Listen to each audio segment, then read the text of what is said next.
Вот, наконец-то, сегодня, 5 мая, я подхожу вновь к своей любимой речушке Птич. И что я вижу? Здесь раньше был сплошь борщевик. Теперь эта территория, похоже, облагораживается. Вот, смотрите, вырыли какие-то каналы.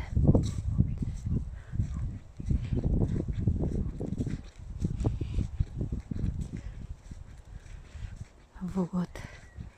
Что-то тут будут делать. Но мне главное, чтобы остался доступ к моей любимой реке Птич, чтобы я летом смогла тут полноценно поплавать. Вот она, красавица моя, реченька. Привет, Птич.